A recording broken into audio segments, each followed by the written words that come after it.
Sabi niya sunod-sunod ang mga kasong investigasyon at mga anyo ng paggigipit sa iba't ibang personalidad mula kay President Duterte. Iko-correct kita dyan, Congressman Mike. Ako ang pinakauna sa lahat. Ako ang pinakaunang kinasuhan, fabricated cases dyan sa Pilipinas at dito sa Amerika ng Bangag Administration. Tama ba ako? I don't know kung sinong sumunod. May mga vloggers din. But, then PRRD, mas malupit dahil kidnapping ang ginawa sa kanya.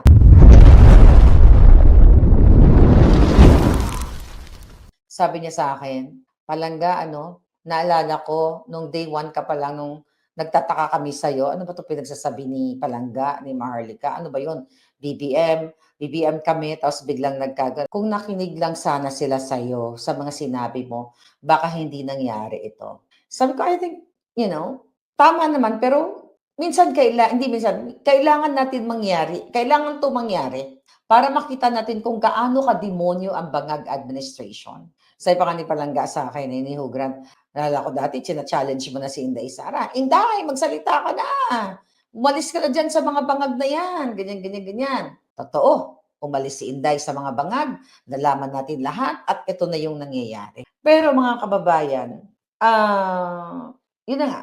Kailangan mangyari ang isang bagay para malaman natin na sa susunod ay matuto na tayo. Sana matuto na tayong lahat na hindi na tayo nagpapaniwala sa mga manggagamit, sa mga demonyo, sa mga magnanakaw, katulad sa Bangag Administration. Ang nakakalungkot lang dahil yung mga sundalo, mga pulis, ay nagiging bulag-bulagan pa rin. Sabi nga namin, siguro yung mga general ay nakakatanggap talaga ng mga mali-maletang pera. Kaya sabi namin, swerte na rin tayo dito, no? Nasa Amerika tayo, na hindi natin nararanasan yung kaputahang kahirapan sa Pilipinas at panggigipit. Pero syempre, kawawa yung mga kaibigan natin, yung mga mahal nyo sa buhay, na nandiyan dyan, yung mga pinag-uusapan namin. Tapos, sabi ko, alam nyo, narinig nyo naman to like ko naman tong sinasabi, na yes, Rebecca Ugata, si Percy Lapid naman ang unang nategi. Totoo yun. Si Percy Lapid, na nagsabi na ang mga Marcos, kung ano yung sinasabi ko. Alright? Kung ano yung mga sinasabi natin ngayon at nakikita natin. Sabi ko nga kung sasabihin, kunyari bababa ang Diyos, sabi ng Diyos, o ikaw, kulot. Sabi niya sa akin, o ikaw, kulot. Okay, Shirley Temple, ikaw. Total, maingay ka naman, nakikipaglaban ka sa bayan mo. Kukunin ko yung, tatapusin mo, parang kunyari lang to, for the heck, out of my galit na gusto ko silang kulamin lahat. Sabihin ng Diyos sa akin, gusto mo ba talaga matapos at makatakas ang Pilipinas sa mga bangag? Sabihin ko, yes, Lord. Okay? So, ito, ubusin mo silang lahat sa pamamagitan ng superpower mo, pero kapalit ang buhay mo. Alam mo, sabihin ko kagad, di pa natatapos, Lord, yes! Ibigay mo sa akin yung power na yan, uuwi ako ng Pilipinas, parang, movie. Diba? Nasabog mo yung mga bato, whatever, mga bato na kumikislap, tapos lusaw na silang lahat, then after that, mamamatay ako, pat kukunin niya ako kapalit ng buhay ko, I will do it. Kasi nakakaawa na ang Pilipinas.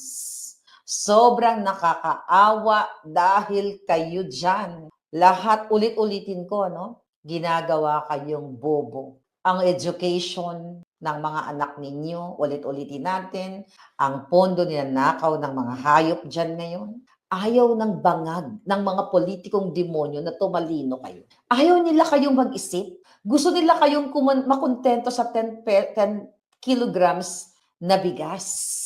Na kapag binigyan kayo ng bigas, parang ang laki-laki ng utang na loob nyo sa gobyernong Bangag. Di ba yan yung ginagawa ngayon? Kaya nga may issue dyan sa Batangas na kino-call out ni Congressman Leviste, si Vilma Bigatla, at si Ralph Singhot, okay? Na ibigay na ang mga bigas na ipinangako sa mga barangay noong April pa. Naka-ready na yung stub nila. Kaya hindi pa binibigay kasi kailangan si Bangag ang mag-distribute ng 10 kilograms na bigas kasi gagamitin nila sa optics. Ganyan, mga kababayan. Ang presidente, hindi ka naging presidente para mamahagi ka ng bigas. I-delegate mo sa DSWD o sa mga barangay. Hindi ikaw. Ikaw ang utak mo dapat ang nag-iisip para sa ikauunlad ng bayan. Pero dahil Bangag ang presidente, Hindi siya magde-delegate. Kailangan yung mukha niya, yung picture niya, nasa plastic o nasa supot pa ng bigas. Nakita ninyo? Kaya ganito ang nararanasan ng ating bayan. Imagine nyo, 300 plus na kongresistas, maleta kongresistas. Senator, sabi ko nga, from barangay chair, ang mga SK nagnanakaw na rin mga putang inang yang mga yan.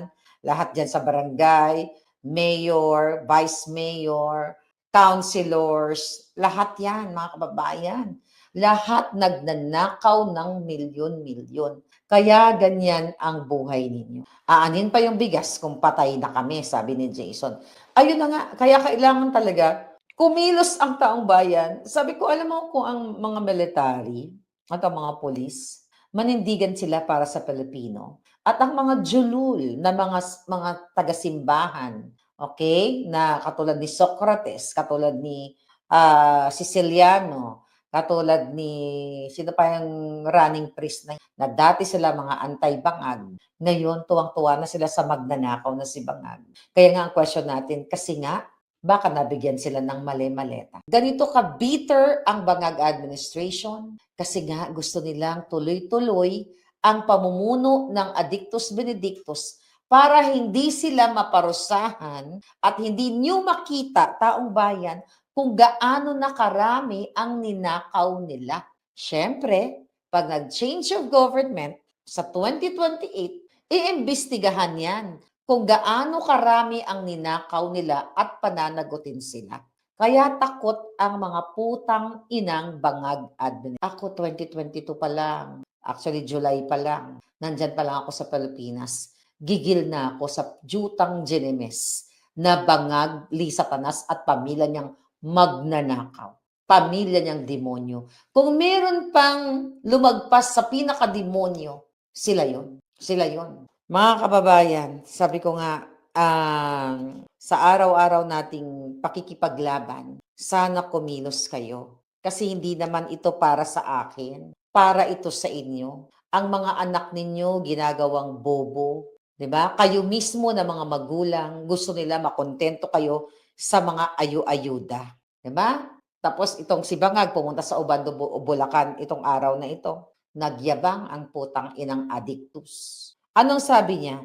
Mula nung nag-graduate ako, nagamit ko yung natutunan ko, 'di ba? Nag-lecture doon sa mga bata. Yun, the usual motherhood statement, pag-aral kayo mabuti, gamitin yung mga talent sa kabutihan, chuchu-chuchu. Nagbigay daw siya ng 200,000 sa pesos sa barangay, sa certain barangay na yon. Tapos yung 100 pesos ibigay sa 100,000 pesos ibigay sa mga eskolar ng bayan, maghahanap ng 5 bata para ibigay 100,000, tigto 20,000, payat yun. Di ba? Optics nila para kunwari gumagawa sila ng tulong sa mga kabataan.